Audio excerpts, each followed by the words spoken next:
we're out here conducting some free tint testing, and I'm just here to ensure that the personnel who've been tasked with this little sensitization project, that they're getting everything in the right way. Now, in terms of how the testing is carried out, for this first phase, for the next 5 days, persons, they can come get their tint checked to find out if they're compliant. Now, if their vehicle is not compliant, they'll be told what corrective measures need to be done. So this may be just removing the tint, or they can also go and get it retinted by a person of their own choice.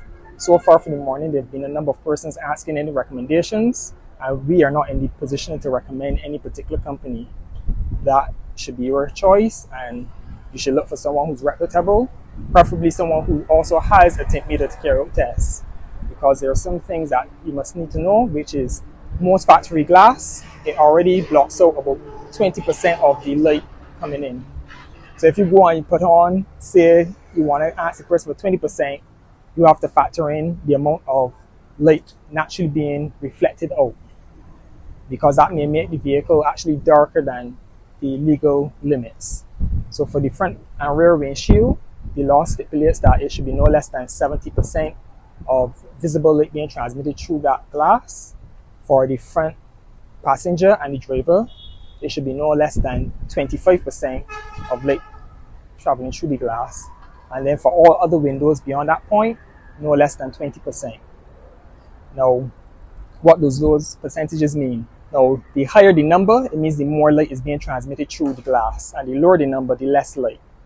So there's some people today who found out that their tint was not compliant, and they have already stated they will go and get the materials rectified. Phase 2, that will be come September 1st, the enforcement arm of the law. And this will be in the form of most likely a ticketing system, where a person will be issued a ticket and they will have a stipulated time to go and rectify the matter. Now, after the time has elapsed, each day the penalty then increases. So the ticket is a $500 penalty. So we advise persons to just get their vehicle compliant before the stipulated time of September 1st in terms of the enforcement. Now, I'm sure a lot of people heard the jokes going around on social media about tint and how it's affecting the country. Tint has a number of negative effects on persons. There have been a number of people who've been complaining about the extremely bright lights on vehicles at night blinding them. This is also a factor that plays, because when a person goes and put extremely dark tint on the vehicle at night, now when they can't see, they think that it's because outside is dark and turn on their high beams and blind persons, and that's extremely dangerous and it's already illegal. There are other aspects in terms of when persons are trying to maneuver their vehicles even by day and they cannot see properly, and they're getting into minor accidents as a result. In terms of the crime aspect, we are having criminals who are targeting vehicles which are heavily tinted to commit crimes.